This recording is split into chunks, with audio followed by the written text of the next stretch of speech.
Esther chapter 1. This happened in the days of King Xerxes, who reigned over 127 provinces stretching from India to Ethiopia. At that time he ruled his empire from his throne at the fortress of Susa. In the 3rd year of his reign he gave a banquet for all his princes and officials.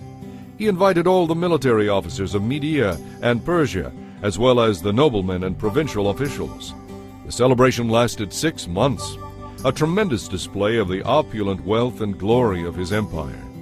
When it was all over, the king gave a special banquet for all the palace servants and officials, from the greatest to the least. It lasted for 7 days and was held at Susa in the courtyard of the palace garden. The courtyard was decorated with beautifully woven white and blue linen hangings, fastened by purple ribbons to silver rings embedded in marble pillars. Gold and silver couches stood on a mosaic pavement of porphyry, marble, mother of pearl, and other costly stones. Drinks were served in gold goblets of many designs. There was an abundance of royal wine, just as the king had commanded. The only restriction on the drinking was that no one should be compelled to take more than he wanted. But those who wished could have as much as they pleased, for the king had instructed his staff to let everyone decide this matter for himself. Queen Vashti gave a banquet for the women of the palace at the same time.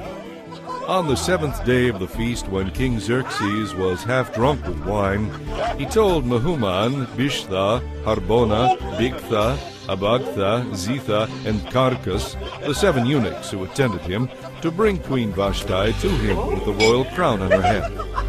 He wanted all the men to gaze on her beauty, for she was a very beautiful woman. But when they conveyed the king's order to Queen Vashti, she refused to come. This made the king furious, and he burned with anger. He immediately consulted with his advisers, who knew all the Persian laws and customs, for he always asked their advice. The names of these men were Karshina, Shethar, Admatha, Tarshish, Meres, Marsina, and Memucan, 7 high officials of Persia and Media.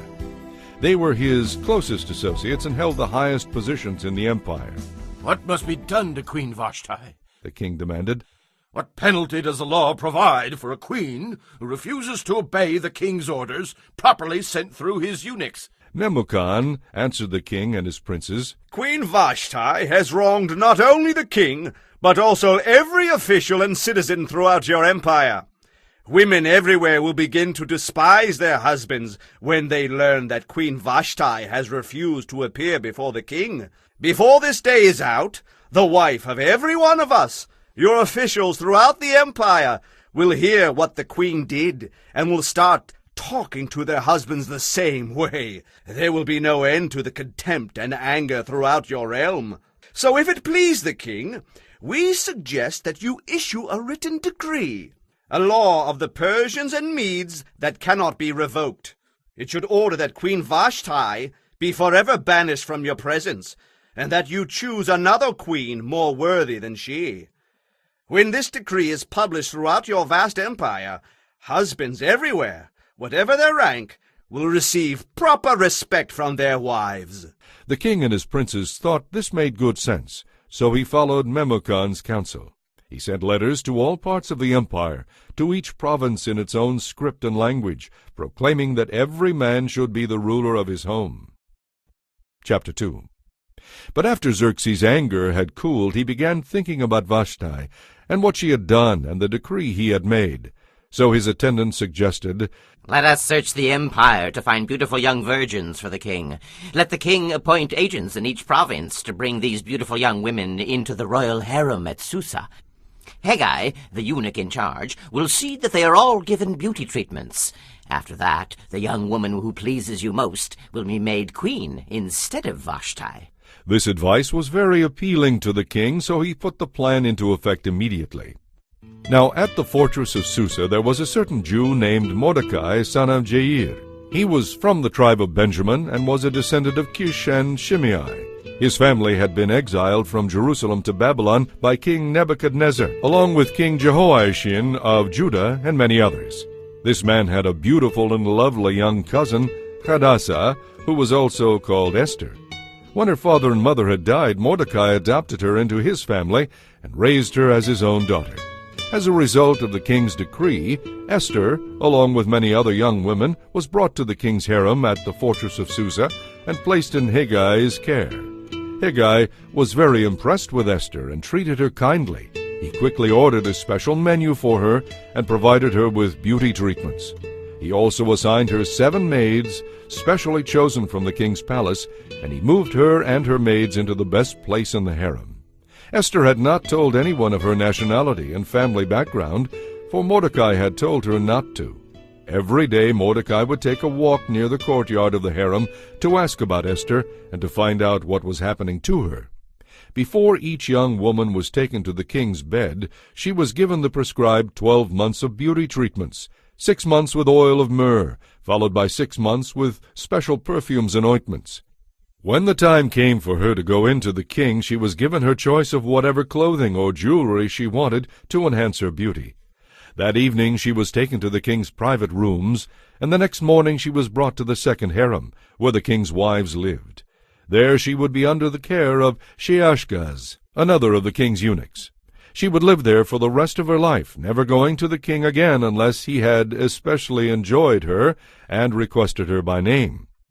When it was Esther's turn to go to the king, she accepted the advice of Heggai, the eunuch in charge of the harem. She asked for nothing except what he suggested, and she was admired by everyone who saw her. When Esther was taken to King Xerxes at the royal palace in early winter of the 7th year of his reign, the king loved her more than any of the other young women. He was so delighted with her that he set the royal crown on her head and declared her queen instead of Vashti. To celebrate the occasion, he gave a banquet in Esther's honor for all his princes and servants, giving generous gifts to everyone and declaring a public festival for the provinces. Even after all the young women had been transferred to the second harem and Mordecai had become a palace official, Esther continued to keep her nationality and family background a secret. She was still following Mordecai's orders, just as she did when she was living in his home. One day as Mordecai was on duty at the palace, 2 of the king's eunuchs, Bigthana and Teresh, who were guards at the door of the king's private quarters, became angry at King Xerxes and plotted to assassinate him. But Mordecai heard about the plot and passed the information on to Queen Esther. She then told the king about it and gave Mordecai credit for the report. When an investigation was made and Mordecai's story was found to be true, the 2 men were hanged on a gallows. This was all duly recorded in the book of the history of King Xerxes' reign. Chapter 3. Sometime later, King Xerxes promoted Haman, son of Hammedatha the Agagite, to prime minister, making him the most powerful official in the empire next to the king himself. All the king's officials would bow down before Haman to show him respect whenever he passed by, for so the king had commanded. But Mordecai refused to bow down or show him respect. Then the palace officials at the king's gate asked Mordecai, "Why are you disobeying the king's command?" They spoke to him day after day, but still he refused to comply with the order. So they spoke to Haman about this to see if he would tolerate Mordecai's conduct, since Mordecai had told them he was a Jew. When Haman saw that Mordecai would not bow down or show him respect, he was filled with rage. So he decided it was not enough to lay hands on Mordecai alone. Since he had learned that Mordecai was a Jew, he decided to destroy all the Jews throughout the entire empire of Xerxes. So in the month of April, during the 12th year of King Xerxes' reign, lots were cast, the lots were called Purim, to determine the best day and month to take action. And the day selected was March 7th, nearly a year later. Then Haman approached King Xerxes and said, "There is a certain race of people scattered through all the provinces of your empire. Their laws are different from those of any other nation, and they refuse to obey even the laws of the king. So it is not in the king's interest to let them live. If it please your majesty, issue a decree that they be destroyed, and I will give 375 tons of silver to the government administrators so they can put it into the royal treasury." The king agreed, confirming his decision by removing his signet ring from his finger and giving it to Haman, son of Hammedatha the Agagite, the enemy of the Jews. "Keep the money, The king told Haman, but go ahead and do as you like with these people. On April 17th, Haman called in the king's secretaries and dictated letters to the princes, the governors of the prospective provinces, and the local officials of each province in their own scripts and languages. These letters were signed in the name of King Xerxes, sealed with his ring, and sent by messengers into all the provinces of the empire. The letters decreed that all Jews, young and old, including women and children, must be killed, slaughtered, and annihilated on a single day. This was scheduled to happen nearly a year later, on March 7th. The property of the Jews would be given to those who killed them. A copy of this decree was to be issued in every province and made known to all the people, so that they would be ready to do their duty on the appointed day. At the king's command, the decree went out by the swiftest messengers, and it was proclaimed in the fortress of Susa. Then the king and Haman sat down to drink, but the city of Susa fell into confusion. Chapter 4. When Mordecai learned what had been done, he tore his clothes, put on sackcloth and ashes, and went out into the city, crying with a loud and bitter wail. He stood outside the gate of the palace, for no one was allowed to enter while wearing clothes of mourning. And as news of the king's decree reached all the provinces, there was great mourning among the Jews. They fasted, wept, and wailed, and many people lay in sackcloth and ashes. When Queen Esther's maids and eunuchs came and told her about Mordecai, she was deeply distressed. She sent clothing to him to replace the sackcloth, but he refused it. Then Esther sent for Hathach, one of the king's eunuchs who had been appointed as her attendant. She ordered him to go to Mordecai and find out what was troubling him and why he was in mourning. So Hathach went out to Mordecai in the square in front of the palace gate. Mordecai told him the whole story and told him how much money Haman had promised to pay into the royal treasury for the destruction of the Jews. Mordecai gave Hathach a copy of the decree issued in Susa that called for the death of all Jews, and he asked Hathach to show it to Esther. He also asked Hathach to explain it to her and to urge her to go to the king to beg for mercy and plead for her people. So Hathach returned to Esther with Mordecai's message. Then Esther told Hathach to go back and relay this message to Mordecai. The whole world knows that anyone who appears before the king in his inner court without being invited is doomed to die unless the king holds out his gold scepter. And the king has not called for me to come to him in more than a month. So Hathach gave Esther's message to Mordecai. Mordecai sent back this reply to Esther. Don't think for a moment that you will escape there in the palace when all other Jews are killed. If you keep quiet at a time like this, deliverance for the Jews will arise from some other place, but you and your relatives will die. What's more, who can say but that you have been elevated to the palace for just such a time as this? Then Esther sent this reply to Mordecai. Go and gather together all the Jews of Susa and fast for me. Do not eat or drink for 3 days, night or day. My maids and I will do the same. And then, though it is against the law, I will go in to see the king. If I must die, I am willing to die. So Mordecai went away and did as Esther told him. Chapter 5. 3 days later, Esther put on her royal robes and entered the inner court of the palace, just across from the king's hall. The king was sitting on his royal throne facing the entrance. When he saw Queen Esther standing there in the inner court, he welcomed her, holding out the gold scepter to her. So Esther approached and touched its tip. Then the king asked her, What do you want, Queen Esther? What is your request? I will give it to you, even if it is half the kingdom. And Esther replied, If it please your majesty, let the king and Haman come today to a banquet I have prepared for the king. The king turned to his attendant and said, Tell Haman to come quickly to a banquet, as Esther has requested. So the king and Haman went to Esther's banquet. And while they were drinking wine, the king said to Esther, Now tell me what you really want. What is your request? I will give it to you, even if it is half the kingdom. Esther replied, This is my request and deepest wish. If your majesty is pleased with me and wants to grant my request, please come with Haman tomorrow to the banquet I will prepare for you. Then, tomorrow I will explain what this is all about. What a happy man Haman was as he left the banquet! But when he saw Mordecai sitting at the gate, not standing up or trembling nervously before him, he was furious. However, he restrained himself and went on home. Then he gathered together his friends and Zeresh his wife, and boasted to them about his great wealth and his many children. He bragged about the honors the king had given him and how he had been promoted over all the other officials and leaders. Then Haman added, And that's not all. Queen Esther invited only me and the king himself to the banquet she prepared for us, and she has invited me to dine with her and the king again tomorrow. Then he added, But all this is meaningless as long as I see Mordecai the Jew just sitting there at the palace gate. So Haman's wife, Zeresh, and all his friends suggested, Set up a gallows that stands 75 feet tall, and in the morning ask the king to hang Mordecai on it.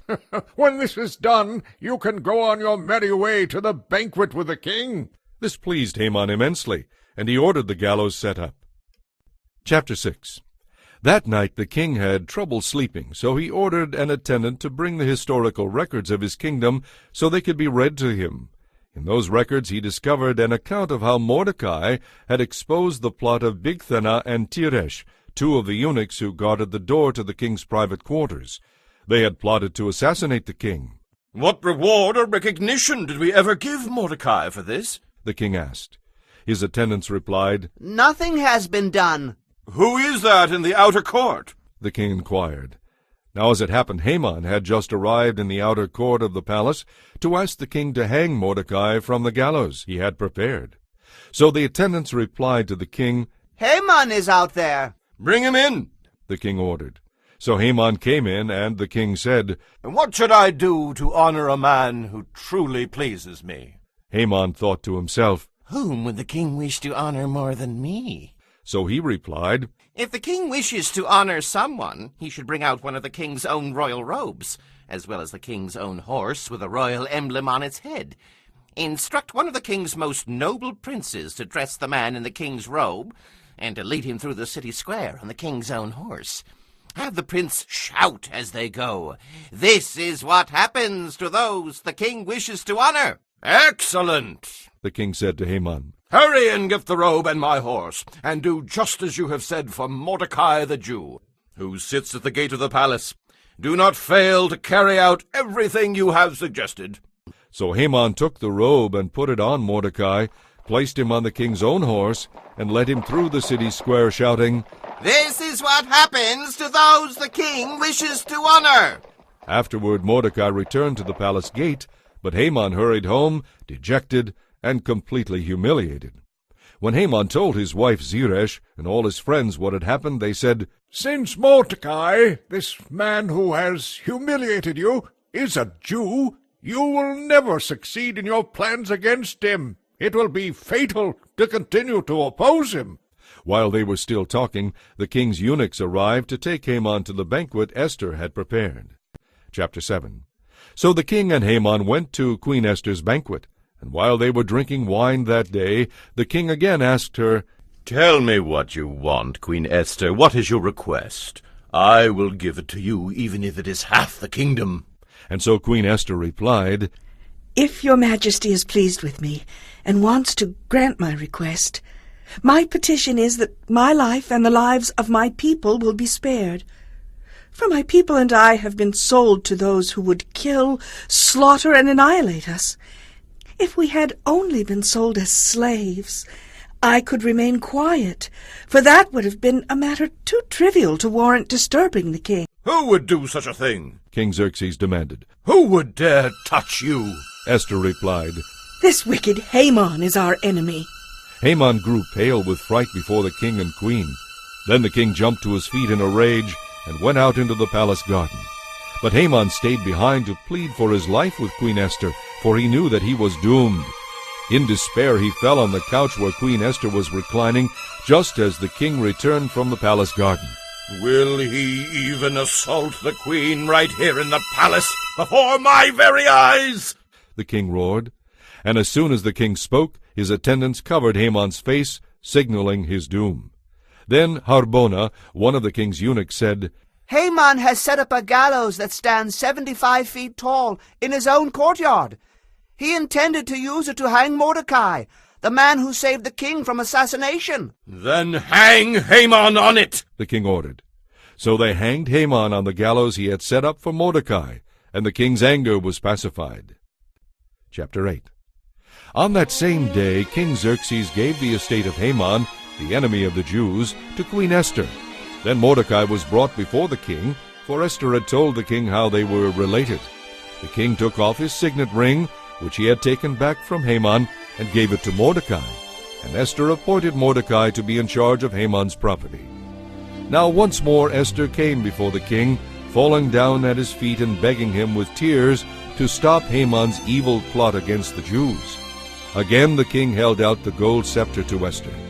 So she rose and stood before him and said, If your majesty is pleased with me, and if he thinks it is right, send out a decree reversing Haman's orders to destroy the Jews throughout all the provinces of the king. For how can I endure to see my people and my family slaughtered and destroyed?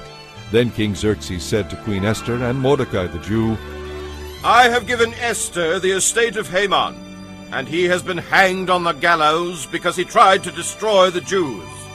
Now go ahead and send a message to the Jews in the king's name, telling them whatever you want, and seal it with the king's signet ring. But remember that whatever is written in the king's name and sealed with his ring can never be revoked. So on June 25th, the king's secretaries were summoned. As Mordecai dictated, they wrote a decree to the Jews and to the princes, governors, and local officials of all the 127 provinces stretching from India to Ethiopia. The decree was written in the scripts and languages of all the peoples of the empire, including the Jews. Mordecai wrote in the name of King Xerxes and sealed the message with the king's signet ring. He sent the letters by swift messengers who rode horses especially bred for the king's service. The king's decree gave the Jews in every city authority to unite to defend their lives. They were allowed to kill, slaughter, and annihilate anyone of any nationality or province who might attack them or their children and wives, and to take the property of their enemies. The day chosen for this event throughout all the provinces of King Xerxes was March 7th of the next year. A copy of this decree was to be recognized as law in every province and proclaimed to all the people. That way the Jews would be ready on that day to take revenge on their enemies. So, urged on by the king's command, the messengers rode out swiftly on horses bred for the king's service. The same decree was also issued at the fortress of Susa. Then Mordecai put on the royal robe of blue and white, and the great crown of gold, and he wore an outer cloak of fine linen and purple. And the people of Susa celebrated the new decree. The Jews were filled with joy and gladness, and were honored everywhere. In every city and province, wherever the king's decree arrived, the Jews rejoiced and had a great celebration, and declared a public festival and holiday. And many of the people of the land became Jews themselves, for they feared what the Jews might do to them. Chapter 9. So on March 7th, the two decrees of the king were put into effect. On that day, the enemies of the Jews had hoped to destroy them, but quite the opposite happened. The Jews gathered in their cities throughout all the king's provinces to defend themselves against anyone who might try to harm them. But no one could make a stand against them, for everyone was afraid of them. And all the commanders of the provinces, the princes, the governors, and the royal officials helped the Jews for fear of Mordecai. For Mordecai had been promoted in the king's palace, and his fame spread throughout all the provinces as he became more and more powerful. But the Jews went ahead on the appointed day and struck down their enemies with the sword. They killed and annihilated their enemies, and did as they pleased with those who hated them. They killed 500 people in the fortress of Susa. They also killed Parshandatha, Dalphon, Aspatha, Poratha, Adaliah, Aradatha, Parmashta, Arisai, Aridai, and Vaizatha, the 10 sons of Haman, son of Hammedatha, the enemy of the Jews. But they did not take any plunder. That evening, when the king was informed of the number of people killed in the fortress of Susa, he called for Queen Esther and said, The Jews have killed 500 people in the fortress of Susa alone, and also Haman's 10 sons. If they have done that here, what has happened in the rest of the provinces? But now, what more do you want? It will be granted to you. Tell me, and I will do it. And Esther said, If it please your majesty, give the Jews in Susa permission to do again tomorrow, as they have done today, and have the bodies of Haman's 10 sons hung from the gallows. So the king agreed, and the decree was announced in Susa. They also hung the bodies of Haman's 10 sons from the gallows. Then the Jews at Susa gathered together on March 8th and killed 300 more people, though again they took no plunder. Meanwhile the other Jews throughout the king's provinces had gathered together to defend their lives. They gained relief from all their enemies, killing 75,000 of those who hated them. But they did not take any plunder. Throughout the provinces this was done on March 7th. Then on the following day they rested, celebrating their victory with a day of feasting and gladness. But the Jews at Susa continued killing their enemies on the second day also, and then rested on the third day, making that their day of feasting and gladness. So to this day, rural Jews living in the unwalled villages celebrate an annual festival and holiday in late winter, when they rejoice and send gifts to each other. Mordecai recorded these events and sent letters to the Jews near and far throughout all the king's provinces, encouraging them to celebrate an annual festival on these 2 days. He told them to celebrate these days with feasting and gladness, and by giving gifts to each other and to the poor. This would commemorate a time when the Jews gained relief from their enemies, when their sorrow was turned into gladness and their mourning into joy. So the Jews adopted Mordecai's suggestion and began this annual custom. Haman, son of Hammedatha the Agagite, the enemy of the Jews, had plotted to crush and destroy them on the day and month determined by casting lots. The lots were called Purim. But when Esther came before the king, he issued a decree causing Haman's evil plot to backfire, and Haman and his sons were hanged on the gallows.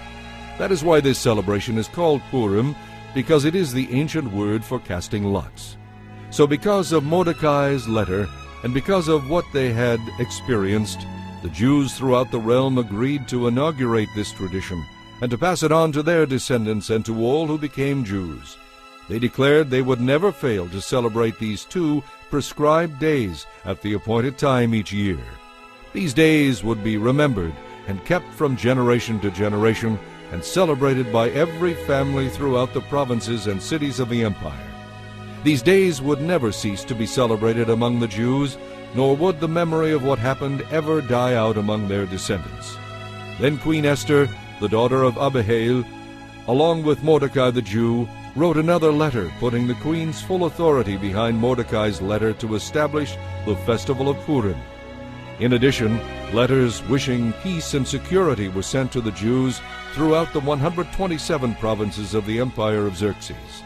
These letters established the festival of Purim, an annual celebration of these days at the appointed time decreed by both Mordecai the Jew and Queen Esther. The people decided to observe this festival just as they had decided for themselves and their descendants to establish the times of fasting and mourning. So the command of Esther confirmed the practices of Purim, and it was all written down in the records. Chapter 10. King Xerxes imposed tribute throughout his empire, even to the distant coastlands. His great achievements and the full account of the greatness of Mordecai, whom the king had promoted, are recorded in the book of the history of the kings of Media and Persia. Mordecai the Jew became the prime minister, with authority next to that of King Xerxes himself. He was very great among the Jews, who held him in high esteem, because he worked for the good of his people and was a friend at the royal court for all of them.